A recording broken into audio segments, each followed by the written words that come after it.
걸 주문해가지고 가지고 왔는데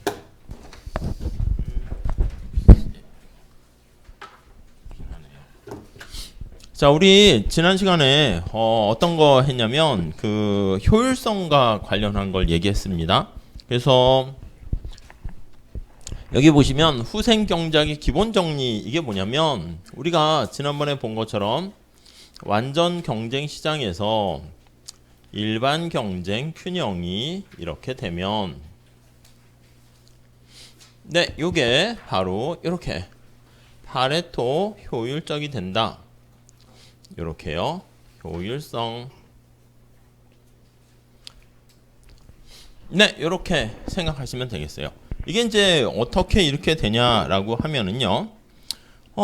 가격이라는 게 있죠. 그래서 여기 보시면 PX랑 PY라는 요 상대 가격이 이렇게 있습니다.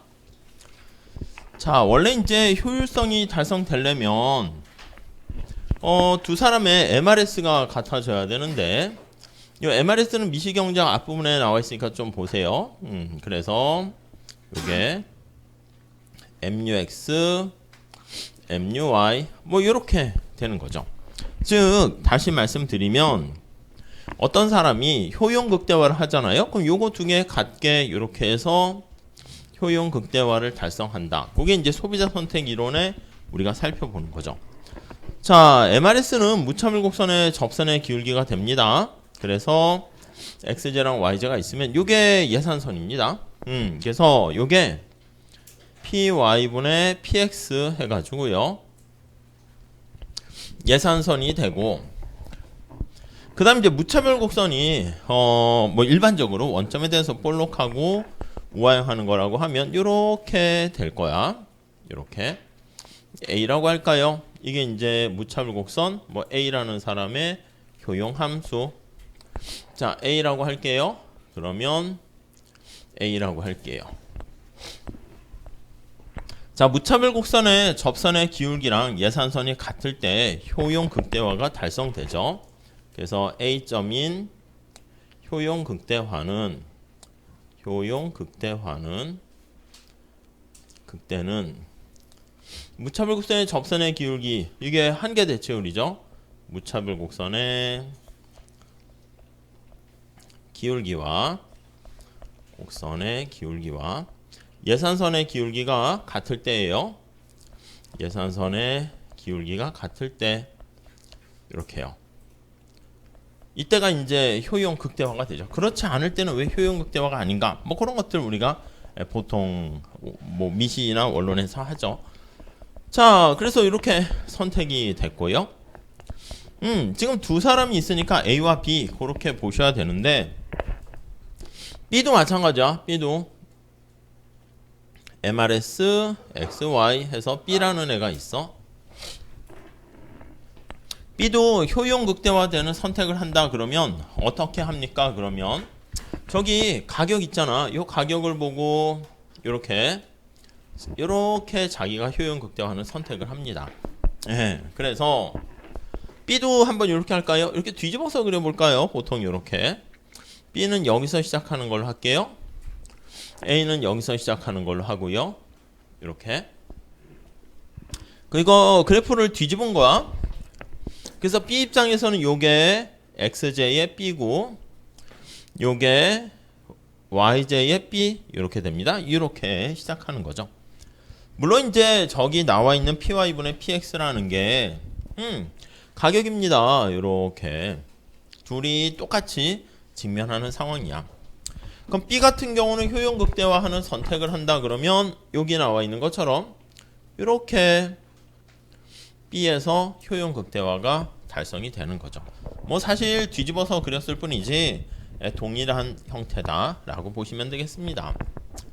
자, 그러니까 시장의 가격을 뚝 던져주게 되면 거기에 맞춰서 자기가 소비량을 조정하는 거야. 조정을 하기 때문에 요거 두 개를 우리가 짬뽕해서 이제 그림을 한번 그려봅니다.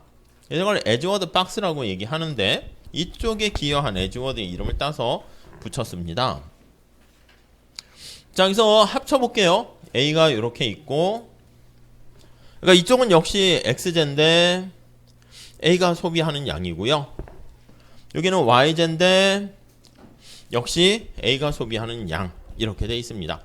우리 지난번에 생산의 효율성 뭐 이런 거 얘기한 것처럼 생산의 효율성을 통해서 이제 둘이 나눠 가질 수 있는 가용한 최대한의 뭐 생산량을 한번 표현하게 되면 생산량을 지금 둘이 A와 B가 서로 분배를 하는 겁니다. 이렇게 나눠 갖는 모습을 보이는 거예요.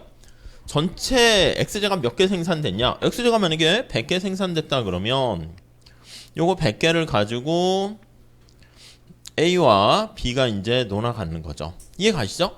어떻게 논아 가질 때 가장 낭비 없이 아니 X제가 만약에 사과면 아니면 X제가 빵이고 Y제가 물이라고 그러면 이게 잘못 배분되면 아니, 목마르지 않은 사람들한테 빵을 잔뜩 주면 빵이 목말라가지고 남기게 되잖아. 그럼 그거는 비효율적이라니까요.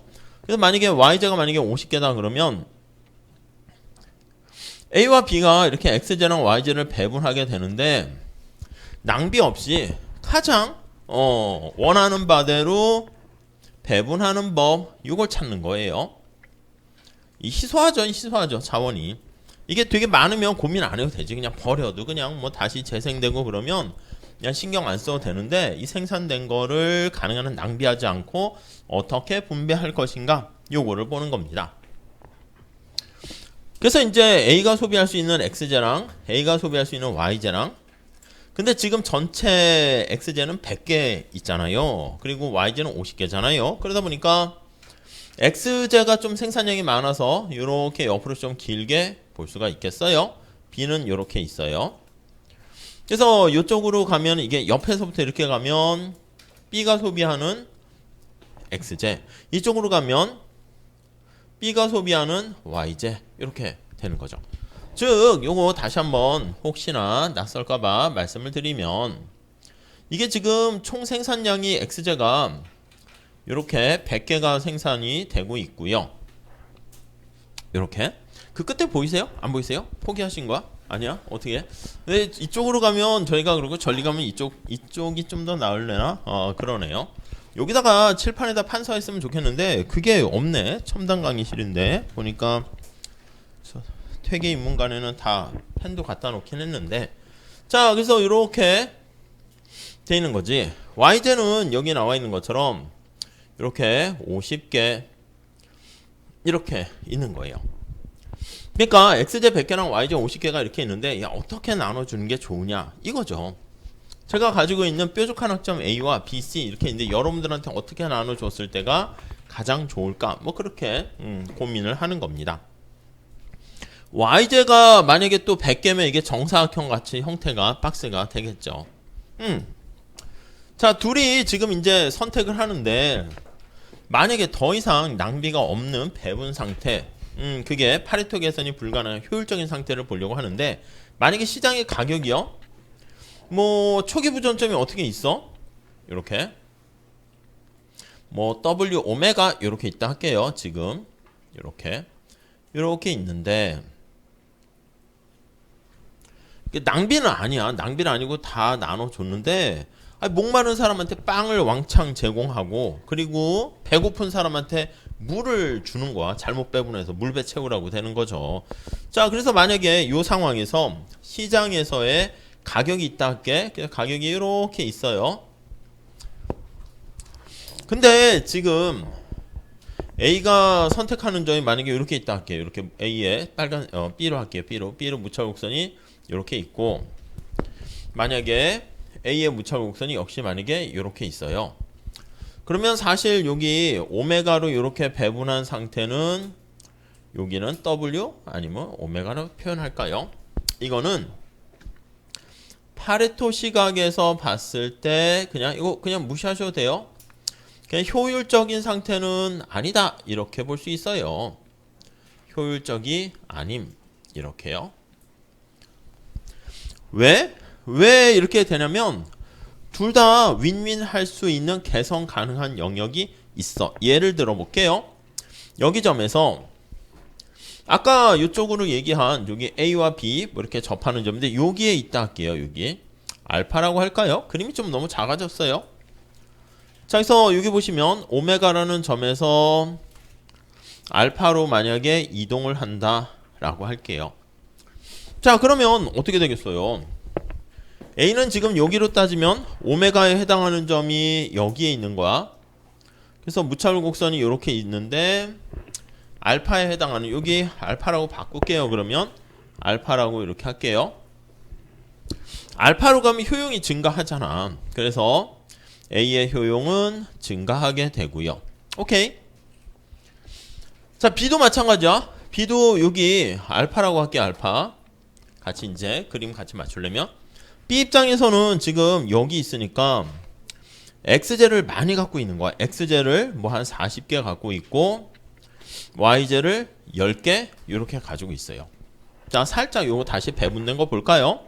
지금 요거 배분된 상태가 어떻게 배분돼 있냐면 다시 쓸게요. 공간이 없어서 100개 가지고 있는데 A와 B 이렇게 돼 있고 지금 여기가 50개 이렇게 있는데 여기요 Y, A와 Y, B 이렇게 되는데 이 수평에 이게 100이니까 요거를 죄송해요 90이라 할게요. 90이고 여기가 10 이렇게 있는 거야. 그러니까 배분을 어떻게 한 거냐면 그럼 얘는 이게 90개를 B가 갖고 있으니까 얘는 10개 갖고 있고 얘는 40개 이렇게 배분되어 있는 거야. 이해되시겠어요? 그래서 A는 XJ를 10개 갖고 있고 YJ를 40개 갖고 있고 B는 XJ를 90개 갖고 있고 과다하게 갖고 있네요. 그리고 YJ는 10개 갖고 있고 이렇게요. 그러니까 지금 A라는 애가 XY를 어떻게 갖고 있습니까? 표현하면 이렇게 표현할 수 있겠죠. 그래서 A가 가지고 있는 것은 XJ 10개, YJ 40개. 지금 현재 이 오메가 상태에서 배분 상태입니다. B가 가지고 있는 것은 XJ를 90개 가지고 있고요. 그리고 YJ를 10개 이렇게 가지고 있어요. 두 개 더하면 100개, 50개 이렇게 돼 있는 거죠. 근데 이렇게 배분되어 있는 상태인데 뭔가 자기가 원하는 선호대로 제대로 반영되지 않고 있는 거예요. 왜냐면 이 오메가 점에서 살짝 보시면 여기 오메가 점에서 살짝 보시면 여기에서는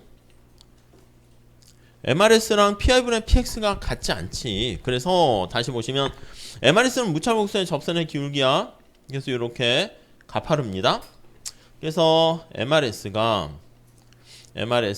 XY가 PY분의 PX보다 더 큽니다. 이거 해석해 볼게요. 지금 A라는 사람은 지금 어떤 상태냐면 XY에 대한 돈을 내고 지불을 하는 거야. 시장에서 가격을. 근데 그때 얻게 되는 만족이 훨씬 더 커. 그러니까 사실은 더 갖고 싶은데 지금 갖지 못하는 거잖아요. 그러니까 느낌으로 딱 봐도 A는 XJ를 10개밖에 갖고 있지 못한 상황이니까 XJ를 훨씬 더 선호하게 되는 거죠. 그래서 만약에 지금 여기 알파로 가서 요걸 따라가게 되면 A는 효용이 증가합니다. 그래서 여기 나와 있는 것처럼 무차별곡선이 이렇게 접해서 효용이 증가하고요. B도 마찬가지야. B도 알파로 가게 되면 B는 지금 여기 오메가 상태가 어디냐면 XJ가 90개잖아. 이쪽에서 보면 여기에 있는 거야 지금. 여기에 이렇게. 그러니까 지금 B 같은 경우도 효용이 극대가 달성되지 않고 있는 상태입니다. 그래서 이렇게 알파로 가게 되면 그러면 B도 효용이 증가해요. 이게 우리가 지난번에 본 것처럼 A와 B가 둘 다 효용이 증가하잖아.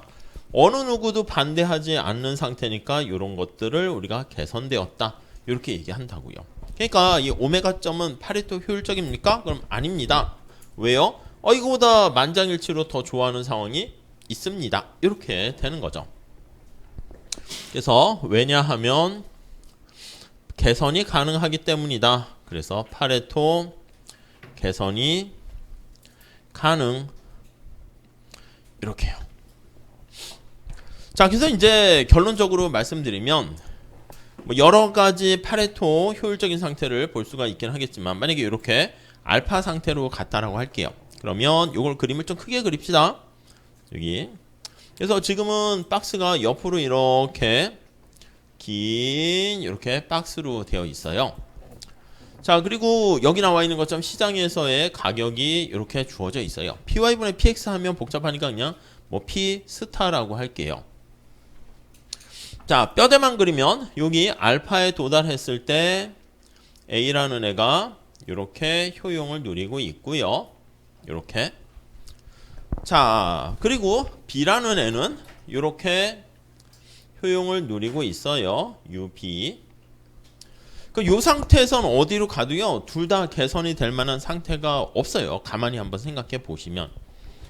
아까 얘기한 것처럼 뭐 이쪽으로 간다? 여기는 뭐 베타라고 그럴까요? 베타. 이 알파라는 상태에서 베타로 간다. 이렇게 생각을 해보면, 베타는 이쪽에 있으니까 A라는 애는 무차별 곡선이 더 멀어지니까 효용이 증가해요. A는 기뻐한단 말이지. 근데 B는 어떻게 됩니까? B는 이게 무차별 곡선이 이게 안쪽, 이쪽으로 가면 이 B는 여기가 B가 있는 기준점이니까 B는 이쪽으로 갈수록 효용이 증가하잖아요.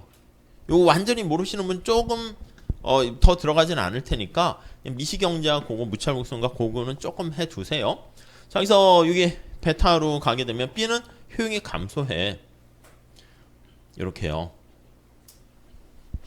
자, 그러니까 우리가 이제 개선이라는 것은 모두 좋아져야 되는데 B는 반대한다고. 저는 반댈세. 이렇게 되면 요거는 이쪽으로 가는 게 만장일치로 갈 수가 없으니까 개선이 아닙니다. 자, 그래서 우리가 여기 드디어 그래서 따라서 알파가 되면, 알파로 가면 더 이상 개선이 불가능해요. 더 이상 이거보다 더 나은 상태가 없어. 이거보다 더 높은 나무가 없어. 그럼 이 나무가 제일 높은 나무다. 이렇게 보시면 되겠죠. 그러니까 불가능하다. 그래서 이게 이제 바로 파레토 효율적이다. 이렇게 뒤집어서 보시면 되겠습니다. 이보다 열심히 할 수 없네요. 지금 최선을 다하고 있습니다. 뭐 그렇게 정리하시면 되겠죠.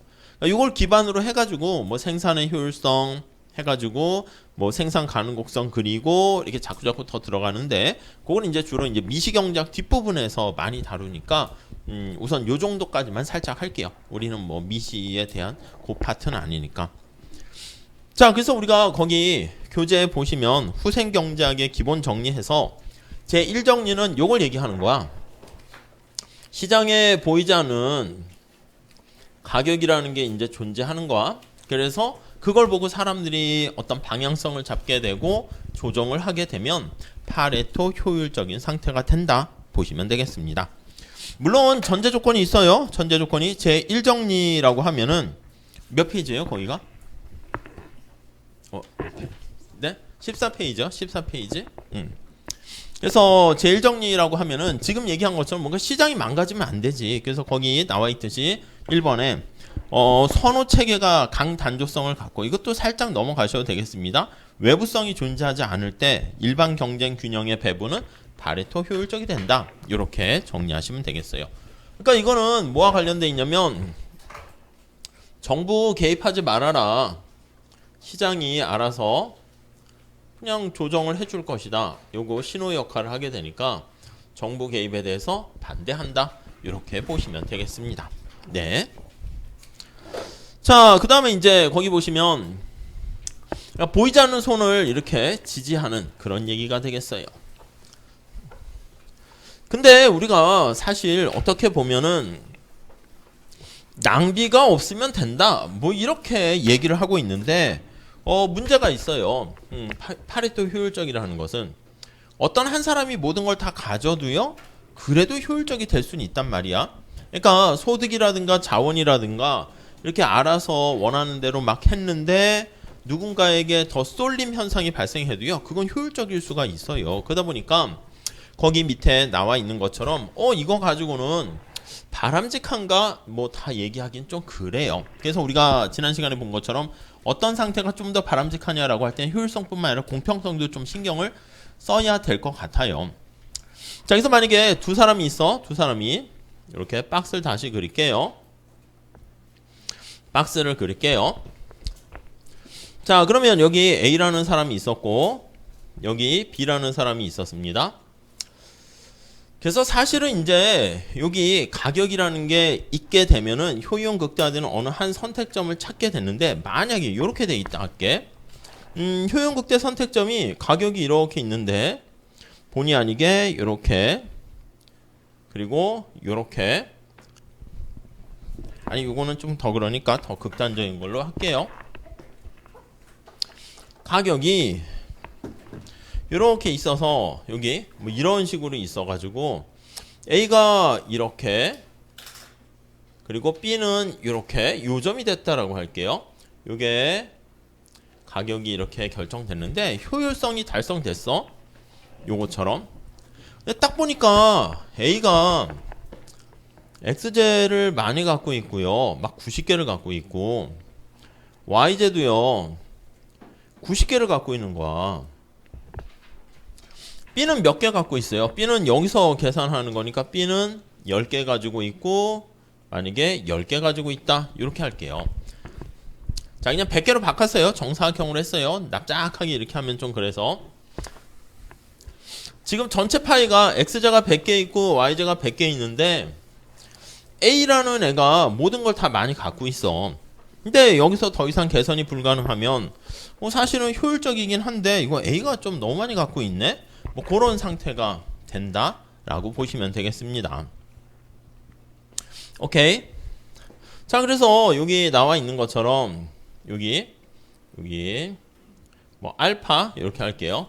알파는 효율적인 상태인데, 그러니까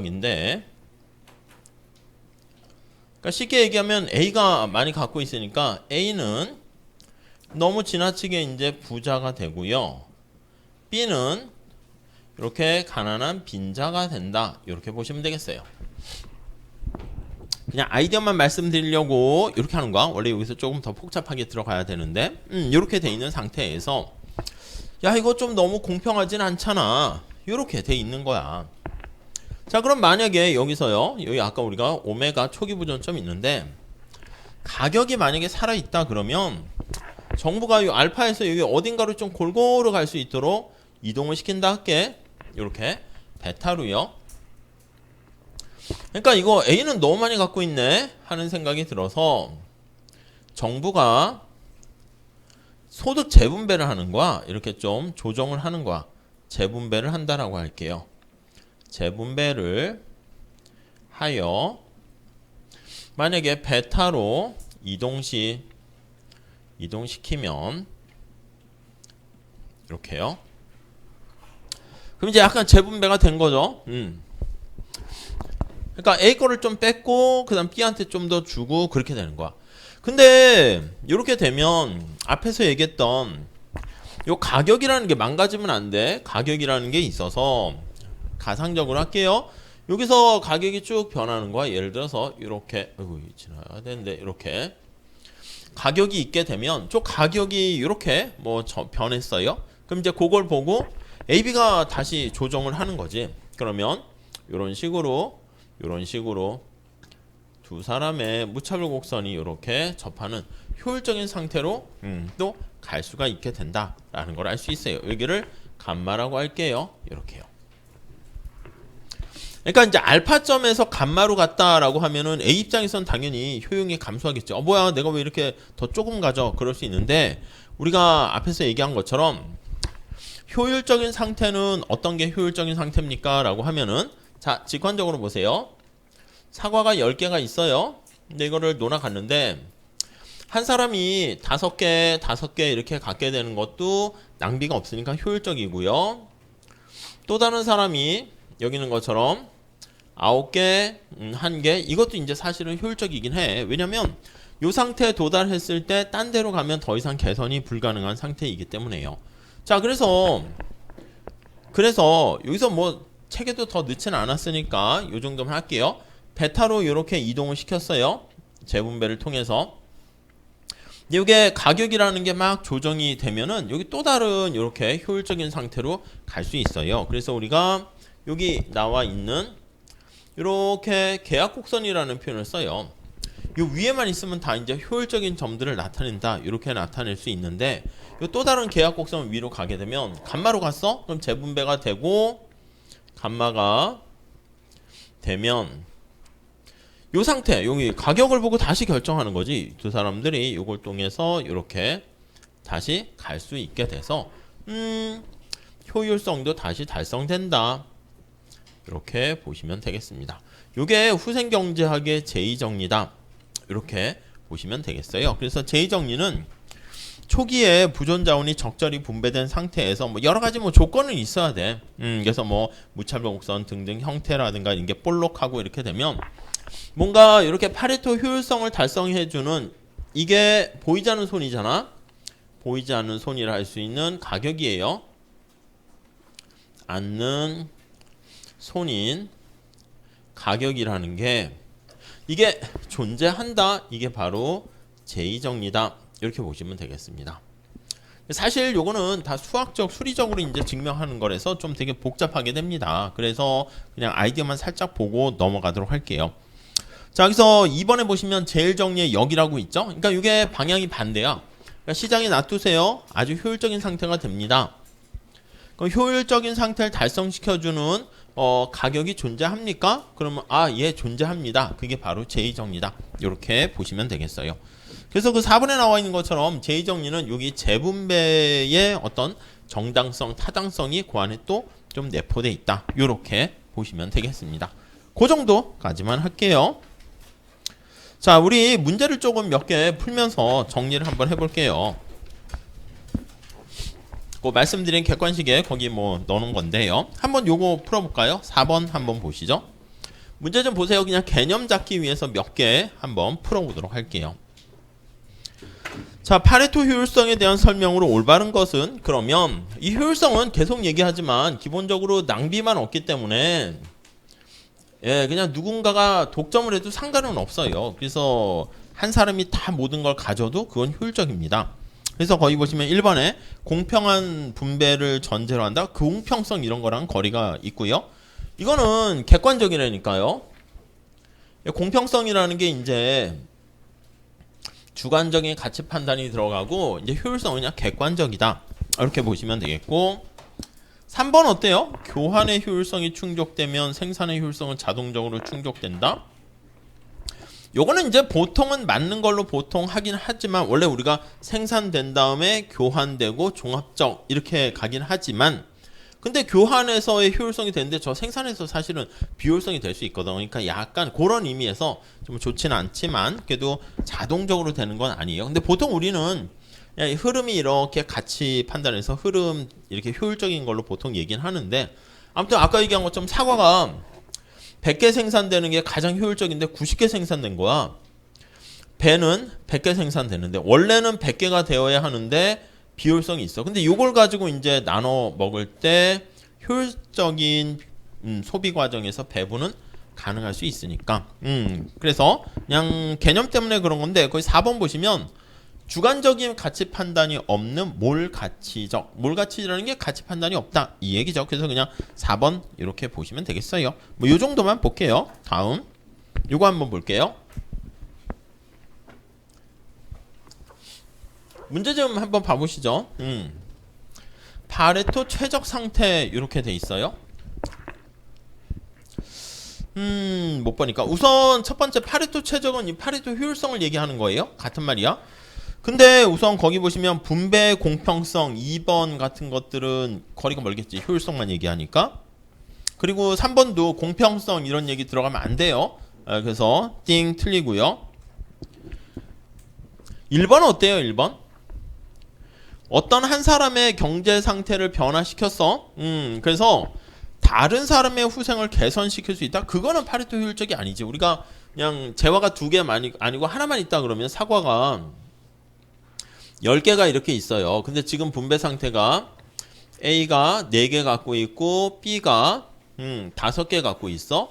그래서 A가 5개를 갖게 되더라도 얘가 행복해지는데 얘한테 피해만 안 되면 이거는 효율적인 게 아니라 개선 이러니까 지금 요거 4개 5개는 효율적이 아니다 이렇게 얘기하죠. 그래서 어느 한 사람의 경제 상태를 변화시키거나 개선시키려고 할 때 다른 사람의 후생에 그걸 개선이 불가능할 때 뭐 이렇게 표현을 해야 되는 거죠.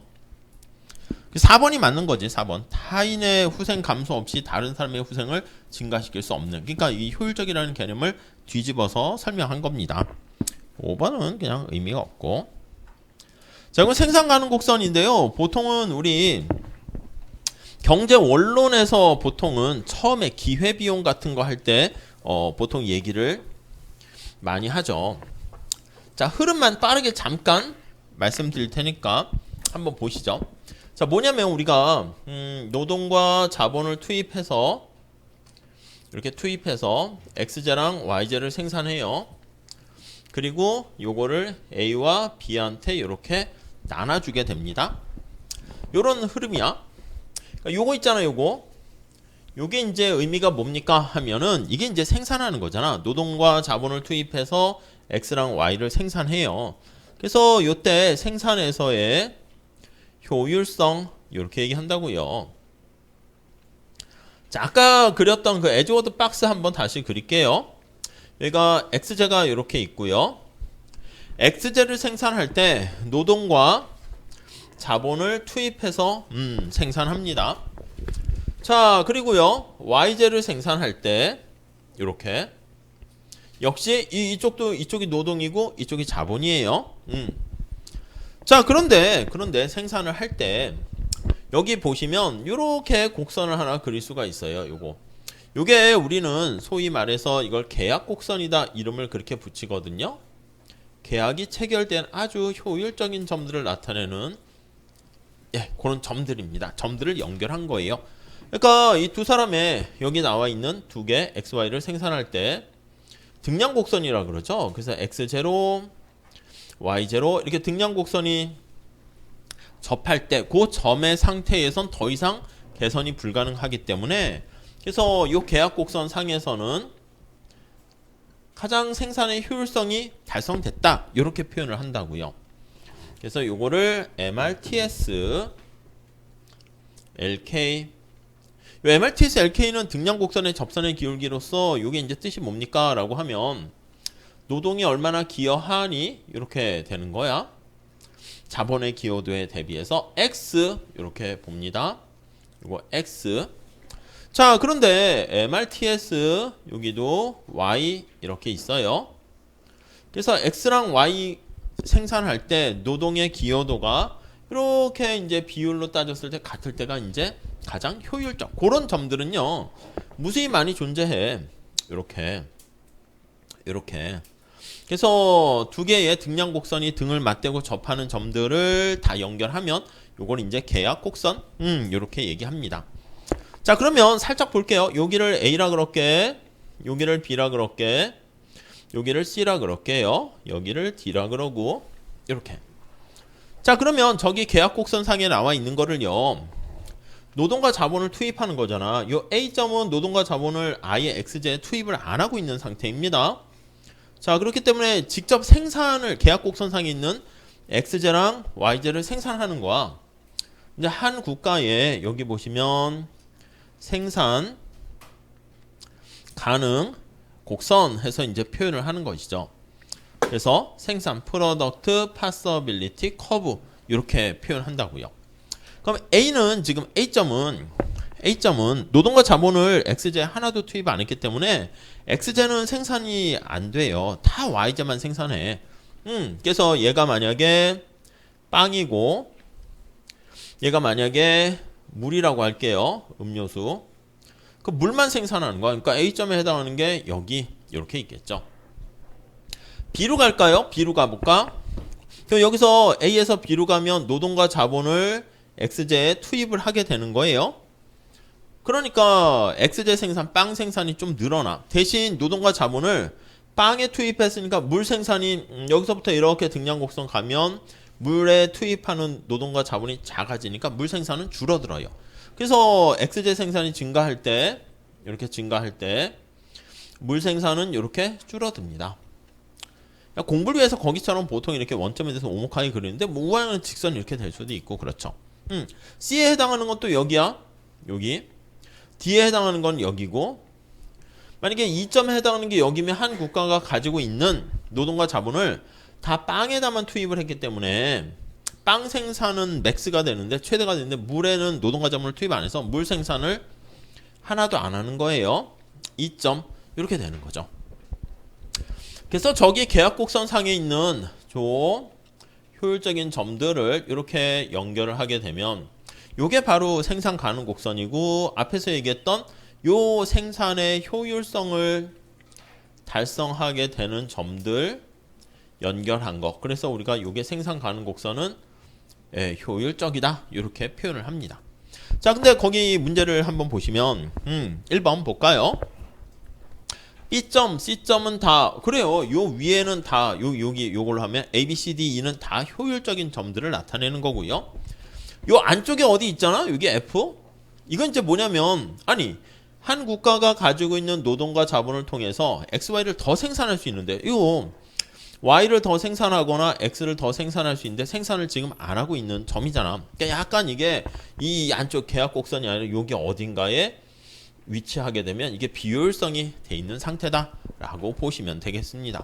그러니까 여기 보시면 X 생산이 이렇게 돼 있는 거야. XF. 그러니까 여기 C에 F에서 C로 가면 X 생산 더 할 수 있는데 안 하는 거고요. Y도 이렇게 보면 F 이렇게 돼 있으니까 Y도 F에서 C로 가게 되면 이 Y 생산이 더 증가하는 거잖아. 그래서 더 생산할 수 있는데 더 생산을 지금 안 하고 있는 비효율적인 점을 나타냅니다. 예, 그게 그래서 1번 그렇게 있고 그 다음에 2번 2점은 여기 밖에 있는 거는 지금 뭐 여기는 이제 따로 했으니까 이거는 지금 현재 가지고 있는 상황에서는 달성이 불가한 상태이다. 네, 이렇게 보시면 돼요. 이 박스가 더 커져야 돼. 주어져 있는 노동과 자본 가지고는 달성할 수 없는 점을 나타낸다. 이렇게 보시면 되겠고요. 자, 여기서 3번에 보시면은 B에서 D로 이동했다. B가 어디야? B가 여기서 뭐 여기로 이동을 했다. 그러면 이거는 효율적인 데서 효율적으로 갔으니까 이거는 가치 판단의 문제지 효율성은 계속 유지되고 있는 겁니다. 그러니까 우리가 갖고 있는 노력과 시간을 통해서 재정학의 이해를 지금 듣고 있고 뭐 행정학의 이해를 듣고 있습니다. 내가 두 과목을 다 100점 100점 받으면 좋은데 그건 불가능이야. 지금 여기에 해당하는 게 G점은 100점 100점인데 이건 불가능이야. 그러면 내가 재정학을 좀 공부 많이 할까? 그럼 당연히 행정학 공부할 시간이 줄어드니까 행정학 점수는 좀 낮아질 것이고 아니면 행정학 공부를 많이 하면 재정학에 쏟을 시간을 줄여야 되니까 일리 갈 거야. 그렇지만 나는 최선을 다했으니까 효율적인 거는 여러 가지인데 그 중에 어느 점을 선택할 것인가는 자기의 선호 문제가 되는 것이죠. 아무튼 그렇게 보시면 되겠고 자 재미난 거는 그래서 뭐 거의 3번이 파레토 개선이 아니네. 그러니까 파레토 효율적에서 파레토 효율적으로 가게 되는 것입니다. 5번 보시면 B는 D보다 큰 정부. B가 어디야? D가 어디야? X제가 사적제잖아. 요게 지금 사적제가 되고요. 요게 뭐 공공재 이렇게 얘기할게요. 공공재 이렇게 돼 있는 상황에서 자 만약에 거기 보시면은 B와 D 보면 D가 X 사적재를 많이 생산하고 있는 거 아니겠습니까? 여기 얘랑 얘를 같이 비교하면 얘는 아예 사적재만 생산하고 공공재는 아예 생산하지 않네. 그러니까 완전히 그냥 그렇게 얘기하기 그렇지만 여기 점에서는 이 점은 공공재는 아예 생산하고 있지 않으니까 공공재 생산하는 주체가 이제 정부 아니겠습니까? 주로 그러니까 생산을 안 해. 그러니까 이제 좀 작은 정부다. 이렇게 볼 수 있다는 것이죠. 작은 정부. 네, 이렇게 보시면 되겠습니다. 자, 그래서 요 정도 한번 보시면 되겠어요. 요거 하나 볼까요? 후생경제 제일정리. 요거. 답이 뭘까? 답. 자, 투표를 해 봅시다. 1번이다. 1번이다. 없어요? 한 번은 드셔야 돼. 안 들면은 제가 왜요? 하고 이거 마이크를 전해 줄게요. 아셨죠? 무조건 한 번은 드세요. 틀리던 맞던. 2번이다. 2번? 없어요? 3번? 없어요? 애매해? 4번? 지금 뭔가 들어야 될 것 같은데 주위 눈치 게임 합니까? 4번? 4번이 좀 있네? 좀 몇 명? 5번? 좋아요. 4번으로 우리 다수결을 결정합시다. 뭐 한번 봐보시죠. 일단 일일이 설명하기는 뭐 그래서 4번 맞나? 그러네. 후생경제 제일정리는 뭐라 그랬어요? 그냥 여기 나와 있는 것처럼 공평성 이런 거 없고 그냥 시장에 맡기면 효율성이 됩니다. 이렇게 보시면 되겠습니다. 그래서 1번 공평, fair 이런 말 들어가면 안 되고 외부성이 있으면 시장이 작동이 안 돼 망가져. 그러니까 외부성이 없고 무슨 선호도 좀 이렇게 뭐 그런 표현. 단조성이란 건 이제 뭐 다다익선 뭐 그런 게 성립해야 되고요. 3번 파레토 최적일 때 소비자는 소득 분배의 최적성 이제 최적이라는 곡표는 건데 소득 분배까지 이렇게 들어가서 좀 그럴 수 있는데 4번 완전 경쟁이 실현되면 개인의 사적 이득 추구 행위가 맞아요. 그냥 4번이 맞네 어떻게 보면. 그래서 시장에 맡겨두면 개인의 이익을 추구했는데 공공의 이익으로 그렇게 가더라. 그렇게 보시면 되겠습니다. 그래서 보이지 않는 손에 어떤 역할을 정당화한다. 이렇게 보시면 되겠죠. 자, 이 정도 보고요. 이거 좀 더 들어갈까 말까 하다가 그냥 살짝만 말씀드렸고요. 요 뒤에는 시장 실패 좀 간단히 보면서 좀 마무리하고 다음 챕터가 이제 공공선택 이론인데 그렇게 들어가도록 하겠습니다. 잠깐만 쉬었다 할게요.